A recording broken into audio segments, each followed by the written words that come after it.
Hi, welcome to the video where I'm going to look at the Benchmade Undercurrent from the new water series.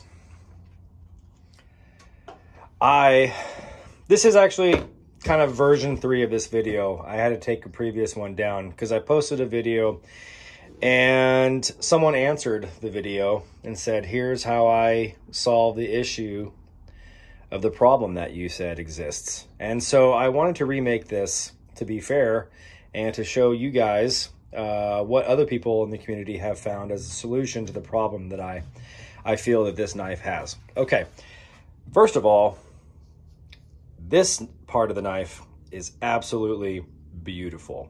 This is probably one of the most solid feeling, grippy, just beautiful fixed blade knives that I have personally ever handled. I have the original version of this from over 22 years ago. This was the Benchmade dive knife, is the 100SH2O. It's actually made of H1 steel, even before Spyderco started using H1 steel.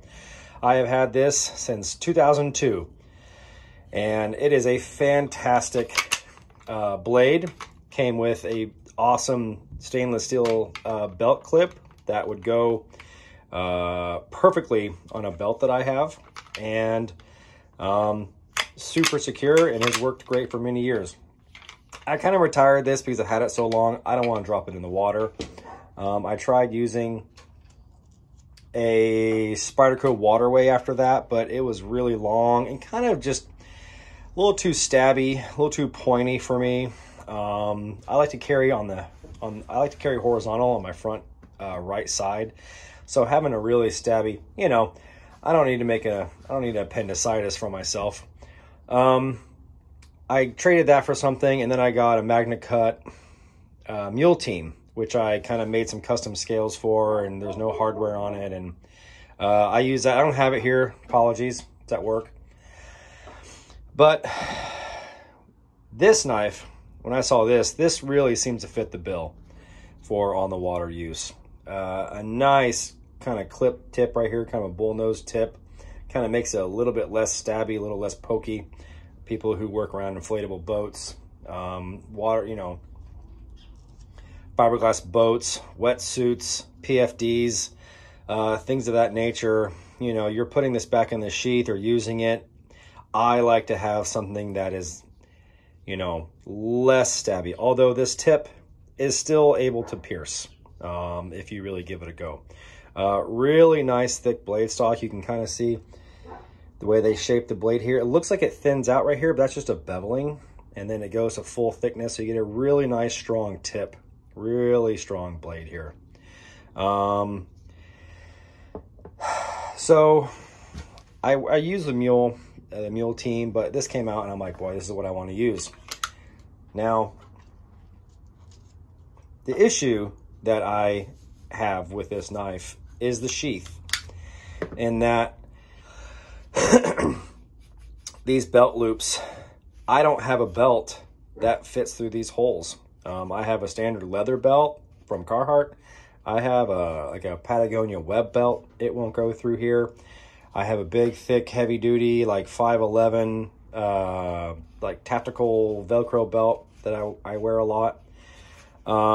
That absolutely won't fit through here. And then with these holes down here, I feel that these are too, they're too low on the sheath to put this horizontal. So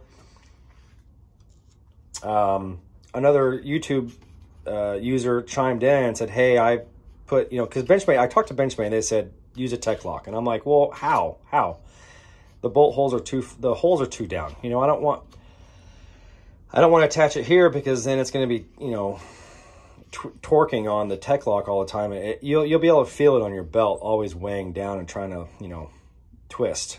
And so I was like, what is the solution? So I printed the photos that the YouTube hell yeah something such sent me, and this is the solution he came up with, is using the tech lock with the the belt loopholes and putting the bolts, the screws through this, and then using one right here. Do I think that is a perfect solution? No. Do I think that's probably the best solution for the moment? Yeah. So you can kind of see another picture here they sent. This kind of just has these washers sitting here taking up some of the space. Kind of using the additional, you know, rubber washers to kind of make it even. So 3 bolts on that. That is probably going to hold that just fine. It looks like it's kind of bending this up out of here, which could, you know, that could break over time. So is that a perfect solution? I don't think so. I mean, I've emailed Benchmade. I'm like, you know, you have 4 knives that have this sheath with these. I assume you made all 4 sheaths with the same size holes here. You guys could use those holes to make a proprietary mounting system, not just for a belt, but to put this on your cooler or your boat or wherever you want. You know, I'm like, hey, like, you know, GoPro has 1,000 different mounts with the same standard mounting bracket. So if something could be made to clip into these and utilize these holes, come through here and clip out, and you could kind of pinch them and take it off. And then whatever style of mounting you want to put this to, whether it's a pole or a flat surface with like a 3M sticky pad, you know, you could put your fillet knife on your cooler or on your boat or on your, you know, cleaning station or somewhere. Or you could have a tech lock style where it clipped into here, and you could wear it horizontal on your belt or vertical on your PFD or your vest or your backpack or wherever, you know, wherever you want to use this. I told them, like, you know, you added these, which basically makes this a vertical mount, but you kind of took the decision on how to mount this away from the people who want to use this knife by adding these slots. You should have just put 2 holes here. And so not everything's perfect, although they had it figured out 22 years ago. They had it figured out here. They even gave you a belt clip that works. I mean, this is 22 years later, and this thing is still perfect. So, I don't know. I'm a little disappointed. The sheath, though, and the bummer part about it is the sheath works great. Very high quality, has drain holes, fine color. The clip pushes it out really nice. Ambidextrous, all over the, you know, fully ambidextrous. That's great.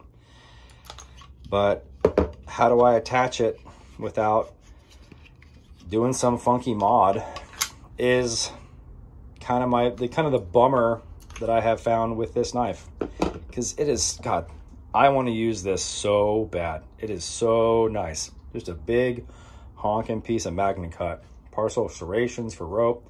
I don't really like serrations that much. They're hard to, I don't like keeping them sharp. I'd rather keep a plain edge really, really sharp for rope. That's just me. But I tell you, they do work a lot better on really thick line. I have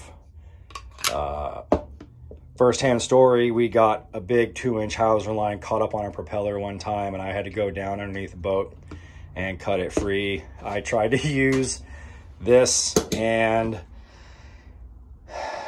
about 2, you know, you have to cut that thing multiple times, and about 2 or 3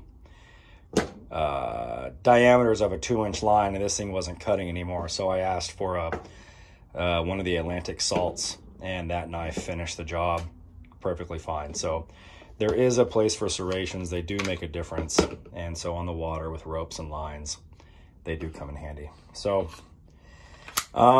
yeah, that is kind of my review on the knife. The knife is fantastic, beautiful, heavy duty, thick, grippy, comfortable. You will not be sorry holding this. It is just a big, beautiful piece of steel. This is really well made. Benchmade obviously makes good stuff. That's interesting. It's kind of coming up. But how to mount it in the way I want to mount it, these kind of take the decision away from you a little bit, and I'm not a big fan of that. I want to put the knife how I want it, where I want it, and you need holes for that to use the various locks on the market, like the Tech Lock. So maybe I'll give this a shot and see how it works. And so here's the ideas for you guys. As users, we can, you know, share ideas, and I always appreciate feedback. If I'm wrong about something, if I miss the mark on something, you know, I'm the first one to, you know, correct myself. So appreciate the user sending these to me. Very appreciated, so I can share these with you guys. And so we can all use this really nice new knife in the way it's intended. All right. Appreciate your time.